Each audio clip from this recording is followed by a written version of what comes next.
Alright guys, स्वागत है आपका इस वीडियो में। तो यहाँ पे हमें एपिसोड की शुरुआत में कुरिसो का सीन दिखाया जाता है, जो कि यहाँ पे छत पे लेटी होती है और आसमान में देख रही होती है, जैसे कि ओकाबे किया करता था। लेकिन यहाँ पे वो रेडियो बिल्डिंग की छत पे होती है, जहाँ पे उसकी डेथ हुई थी दूसरे वर्ल्ड लाइन्स में। ठीक है, तो ओकाबे फाइनली यहाँ पे आके उसको ढूंढ लेता है और कुरिसो यहाँ पे उससे मायोरी के बारे में पूछती है, तो ओकाबे यही बताता है कि हाँ, वो उससे मिला था। तभी बारिश होना शुरू हो जाती है काफी तेज, और ये दोनों के दोनों भीग जाते हैं और ये बिल्डिंग के अंदर आ जाते हैं। यहाँ पे कुरिसो के कपड़े भीग चुके होते हैं और उस वजह से भाई उसकी इनर बॉडी दिख रही होती है। ठीक है ना, ओका जो उसको देखता है तो वो शॉक हो जाता है। ठीक है, और उसको थोड़ा अजीब सा फील होता है और कुरिसो देखती है कि वो उसको घूर रहा है। वो कहती है, कितने ठरकी हो तुम। यहाँ पे ये दोनों बहस करना शुरू कर देते हैं और तभी कुरिसो देखती है यहाँ पे ओकाबे का कोट शोल्डर की तरफ से थोड़ा फट चुका है। वो कहती है, लाओ उतारो इसे, हमारे पास और कोई काम तो है नहीं, तो मैं इसको सिल दूंगी। मैं हमेशा अपने साथ एक सिलाई की छोटी सी किट रखती हूँ। तो यहाँ पे ओकाबे उसको अपना कोट उतार के देता है और कुरिसो कहती है कि अब तुम्हारे लक पे डिपेंड करेगा कि मैं कौन सा कलर का धागा यूज करूंगी, क्योंकि अंधेरे की वजह से मेरे को यहाँ कुछ दिखाई नहीं दे रहा। लेकिन मैं तुम्हें प्रोबेबिलिटी बता सकती हूँ कि ब्लैक,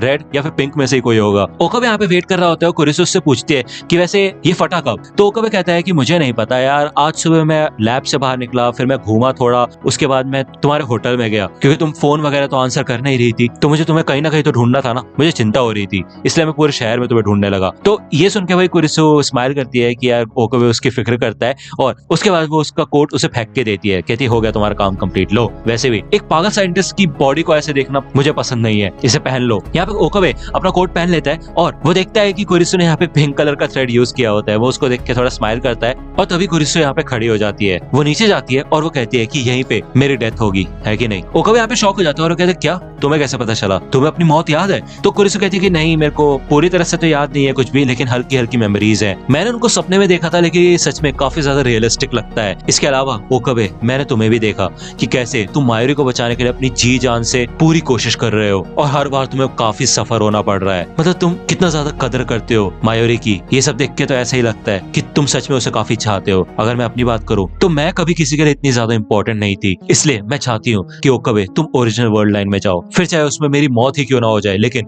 तुम्हें मायोरी को बचाना होगा। यहाँ पे ओकाबे काफी गुस्सा आ जाता है और कहता है, नहीं, मैं ऐसा नहीं होने दूंगा, मैं तुम्हें भी मरने नहीं दूंगा। यहाँ पे वो भागता हुआ लैब में जाता है और वो मन में यही सोचता है कि भाई फायदा क्या हुआ, इतने टाइम से मैं मायोरी को बचाने की कोशिश करो और एंड में आते आते अगर मेरे को किसी ऐसे को खोना पड़ेगा जिसकी मैं कदर करता हूँ, तो फिर मतलब क्या हुआ इतनी मेहनत करने का। मैं कोई ना कोई ऐसा रास्ता निकालूंगा जिसमें तुम दोनों जिंदा बचोगे। जब वो यहाँ पे लैब में आते हैं तो वो टाइम लीक करने के लिए तैयार हो जाता है, लेकिन तभी कुरिसो आके जल्दी से उसको रोक देती है। वो बुरी तरह से हाफ रही होती है क्योंकि वो यहाँ पे भाग के आई होती है। वो कहती है कि देखो मेरी बात मान लो, जो लास्ट ईमेल है उसको अनसेंड कर दो, सब कुछ ठीक हो जाएगा। तो ओकाबे यहाँ पे गुस्सा करता है और कुरिसो कहती है, तुम्हें समझ नहीं आ रहा क्या, टाइम लीक करने से तुम 1% बैरियर से ऊपर नहीं जा पाओगे, फिर चाहे तुम कितना भी ट्राई कर लो, इससे बस तुम मायोरी को मरते हुए देख पाओगे, जिससे तुम्हें काफी बुरा लगेगा और इससे तुम पूरी तरह से टूट जाओगे। तो ओकाबे कहता है कि नहीं, मुझे कोई फर्क नहीं पड़ेगा, मैं पहले ही मायोरी को काफी बार मरते हुए देख सकता हूँ, तो मैं ऐसा कर सकता हूँ बार बार लगातार, जब तक मेरे को कोई रास्ता नहीं मिल जाता। लेकिन तभी भाई कुरिसो उसको मुंह पे चांटा देके मारती है और वो कहती है, तुम्हें शर्म नहीं आती, तुम अपने आप को सुन भी पा रहे हो कि तुम क्या बोल रहे हो। हमारी दोस्त मायोरी बार बार मरती जाएगी और तुम उसको बार बार देख पाओगे ऐसे। अगर मायोरी के मरने से तुम्हें कोई फर्क नहीं पड़ रहा ना, तो ओकाबे तुम पहले से ही टूट चुके हो। ओकाबे कहता है कि हाँ, शायद तुम ठीक कह रही हो, बार बार मायोरी को मरते हुए देख के मैं काफी इनसेंसिटिव हो चुका हूँ, और हो सकता है कि आगे चल के मेरे को उसकी मौत से कोई फर्क ही ना पड़े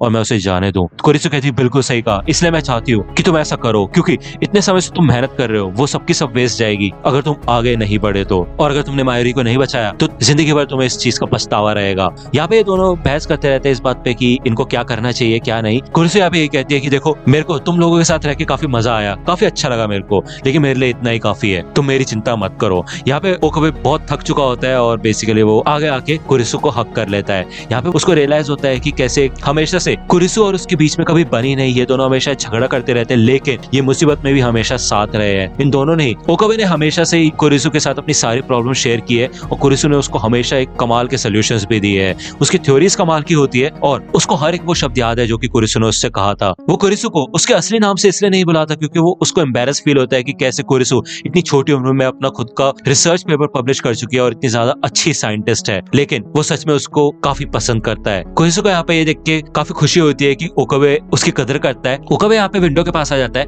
और वो यही सोचता है कि यार तुम्हारी जगह कोई और लड़की क्यों नहीं है, तुम्हें ही क्यों मरना पड़ेगा। तो कोरिसो यहाँ पे उसको थोड़ा मोटिवेट करने की कोशिश करती है और कहती है कि चिंता मत करो यार, देखो दुनिया में काफी सारे यूनिवर्सेस हैं जहाँ पे मैं जिंदा रहूंगी और मुझे यकीन है कि तुम उन यूनिवर्स में मेरे को ढूंढ पाओगे जहाँ पे मायरी भी जिंदा रहेगी। और वैसे भी तुम्हारे साथ तो मेरी सारी की सारी मेमोरीज रहेंगी ना, तो मैं मरूंगी कैसे, मैं तो हमेशा तुम्हारे साथ रहूंगी, बस मुझे याद रखना। तो ओकाबे कहता है कि मैं तुम्हें कभी भूल भी नहीं पाऊंगा, मैं सच में तुम्हारी काफी केयर करता हूँ, अगर मैं कोशिश भी करूंगा तो भी नहीं कर पाऊंगा। यहाँ पे वो फाइनली उसे बताता है कि वो उससे प्यार करता है, जिससे कुरिसो काफी शॉक हो जाती है और कहती है ये क्या बोल रहे हो तुम एकदम से। ओकाबे यहाँ पे कुरिसो से पूछता है बताओ मुझे, मेरे लिए जानना जरूरी है, क्या तुम भी मुझसे प्यार करती हो। कुरिसो यहाँ पे ये कहती है कि ठीक है फिर आंखें बंद करो। यहाँ पे कुरिसो ओकाबे को थोड़ा सा अपने पास खींचती है, नीचे झुकाती है और उसको किस कर लेती है और थोड़ी देर बाद वो पीछे हटती है। वो कहती है कि मैंने तुम्हें किस इसलिए किया क्योंकि मुझे ऐसा लगता है कि तुम्हारी पहली किस है और ये तुम्हारे हिप्पोकैम्पस में स्टोर हो जानी चाहिए। हिप्पोकैम्पस एक ब्रेन का ऐसा पार्ट है जहाँ पे फर्स्ट एक्सपीरियंस सेव हो जाते हैं, अगर वो बहुत ही ज्यादा अच्छे होते हैं तो वो जिंदगी भर के लिए याद रह जाते हैं। तो ओकाबे कहता है कि वैसे देखा जाए तो ये मेरी पहली किस नहीं है, मेरी पहली किस तो काफी खतरनाक थी। तो बेसिकली आपको याद होगा यार, ओकाबे ने जबरदस्ती मोएका को किस किया था, आपने लास्ट एपिसोड्स में देखा होगा, आपको याद ही होगा है कि नहीं। तो ओकाबे यही कहता है कि ठीक है फिर मेरा हिप्पोकैम्पस इस किस को भूल ना जाए, इसलिए मैं एक और किस करना चाहता हूँ, ठीक है ना। तो ये दोनों यहाँ पे भाई पागलों की तरह किस करना शुरू कर देते हैं और कुरिसो यही सोचती है कि टाइम कितनी जल्दी जल्दी बीत रहा है, उसको एक किस करना काफी पसंद आ रहा है और आइंस्टाइन की थ्योरी ऑफ रिलेटिविटी काफी ज्यादा कमाल की है, रोमांटिक होने के साथ साथ वो काफी ज्यादा खतरनाक भी है। लेकिन एंड में यहाँ पे ओकाबे को पता नहीं चलता कि कुरिसो उसको प्यार करती है या नहीं, उसके बारे में कैसा फील करती है। अगले दिन यहाँ पे कुरिसो तैयार होती है अमेरिका वापस जाने के लिए और ओकाबे उसको ट्रेन स्टेशन पे छोड़ने के लिए आता है और जाने से पहले वो उसको अपना future gadget number 2 bamboo copter camera देता है। भले ही कुरिसो को ये पसंद नहीं होता लेकिन वो फिर भी उसको अपने पास रख लेती है। जब वो यहाँ से जाने वाली होती है तो वो ओकाबे का फेवरेट सोडा बोतल उसको फेंक के देती है, जो कि उसके सर के ऊपर से निकल जाता है और पीछे जाके गिरता है। जब ओकाबे उसको उठाने के लिए पीछे जाता है तो यार कुरिसो ना कुछ बोलती है, लेकिन हमें बताया नहीं जाता वो क्या बोलती है। और जब ओकाबे वापस पीछे मुड़ता है तो कुरिसो यहाँ से जा चुकी होती है। जब वो यहाँ पे ट्रेन के लिए वेट कर रही होती है तो वो अपने आप से यही सोचती है कि ओकाबे के लिए सबसे ज्यादा मुश्किल रहेगा ये समय, क्योंकि सबके सब मेंबर्स कुरिसो को भूल चुके होंगे सिवाय ओकाबे के।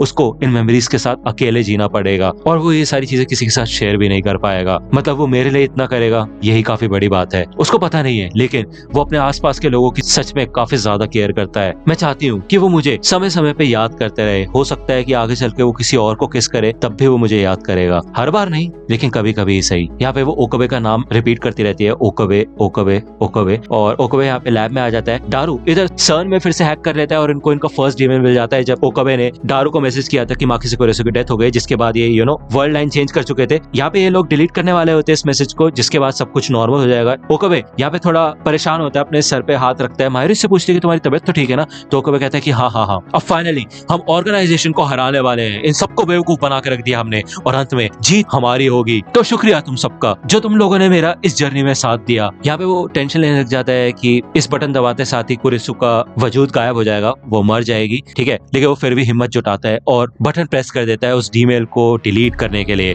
और कहता है कि कुरिसो प्लीज मेरे को माफ करना। लेकिन भाई तभी कुरिसो यहाँ पे लैब के अंदर आ जाती है भागते भागती और वो ओकाबे को देखती है। वो कहती है कि ओकाबे मैं तुमसे कुछ कहना चाहती थी, लेकिन इतने में भाई रीडिंग स्टाइनर एक्टिवेट हो जाता है और वो बोलने वाली होती है कि वो ओकाबे से प्यार करती है, लेकिन भाई यहाँ पे वर्ल्ड लाइन शिफ्ट हो जाती है और हमें डाइवर्जेंस नंबर दिखाया जाता है 1.13 के अराउंड। तो 1% से ऊपर हो चुका है डाइवर्जेंस, मतलब कि अब मायरी नहीं मरेगी, मायरी सेफ है। लेकिन यहाँ कुरिसो बेचारी रहते रहते रह गई और ये यहाँ पे ट्रांसफर हो चुका है सब कुछ। ओके, ओकाबे यहाँ पे अपने आप को लैब में पाता है, जैसा कि हमें फर्स्ट एपिसोड में दिखाया गया था जब ये लोग डॉक्टर नाकाबाची की प्रेस कॉन्फ्रेंस से घर पे आए थे। ओकाबे इधर मायरी से पूछता है कि हे मायरी, लैब नंबर 004 कौन है। तो आपको पता होगा 004 माकिसे कुरिसो हुआ करती थी, लेकिन यहाँ पे मायरी को याद नहीं होता। मायरी क्या किसी को याद नहीं होता कुरिसो के बारे में, तो वो यही कहती है कि 004 तो कोई भी नहीं है। ओकाबे यहाँ पे फाइनली अपनी विक्ट्री को अनाउंस करता है। वो कहता है कि फाइनली हम जीत चुके हैं और अब मैं स्टाइन्स गेट को पूरी तरह से हासिल कर चुका हूँ, मैं फ्यूचर में देख सकता हूँ, मैं कुछ भी कर सकता हूँ। यहाँ पे मायरी उसको यही कहती है कि चिंता मत करो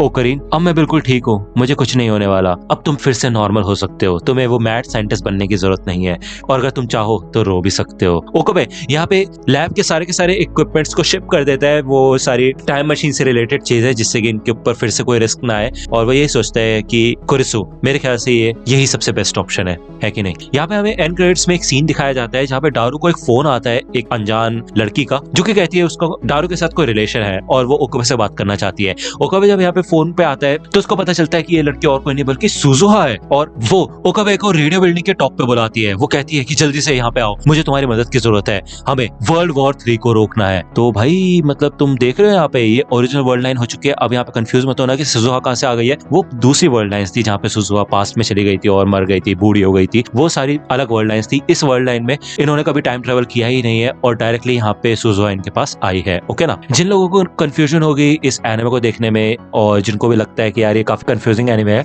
तो यार वो लोग ना एनिमे भी चेकआउट कर सकते हैं। मेरी एक्सप्लेनेशन के बाद एनिमे भी देख सकते हो तो सही रहेगा, आपको समझ आएंगी चीजें। एनीवे आज की वीडियो के लिए इतना ही। और हाँ यार, इसके बाद अभी इसमें टोटल 25 एपिसोड है वैसे, ठीक है ना। एक ओवा है, वैसे तो 24 ओरिजिनल है। इनके अलावा एक और अभी आएगा एपिसोड, इसके बाद आएगा वो एपिसोड, बीटा वर्ल्ड लाइन का एपिसोड है वो। मतलब अभी तुम समझ जाओगे जब नई वीडियोस आएंगी तो, ठीक है ना। चिंता करने वाली कोई बात नहीं है, मैं कोशिश करूंगा पूरी तुम्हें समझाने की। ओके, बाकी लाइक करना इस वीडियो को, सब्सक्राइब कर लेना अगर अभी तक नहीं किया है तो, अपने दोस्तों के साथ शेयर करना और मेरे इंस्टाग्राम पेज पे फॉलो कर सकते हो आप, लिंक आपको डिस्क्रिप्शन में मिल जाएगी। वहां पे मैं अपडेट्स वगैरह देता रहता हूँ वीडियोस के रिगार्डिंग, और मुझे भी देख सकते हो यार, है ना। बाय। तो दोस्तों आज की वीडियो के लिए सिर्फ इतना ही। आई होप कि आपको ये वीडियो पसंद आई होगी। अगर आपको ये वीडियो पसंद आई हो तो प्लीज लाइक कीजिए, अपने दोस्तों के साथ शेयर कीजिए और मेरे चैनल को सब्सक्राइब करना मत भूलेगा। और अगर आप मुझे कांटेक्ट करना चाहते हैं तो आप मुझे इंस्टाग्राम पे कांटेक्ट कर सकते हैं। मेरे पेज की लिंक आपको डिस्क्रिप्शन में मिल जाएगी। मिलता हूं आपसे अगले वीडियो में, तब तक के लिए गुड बाय।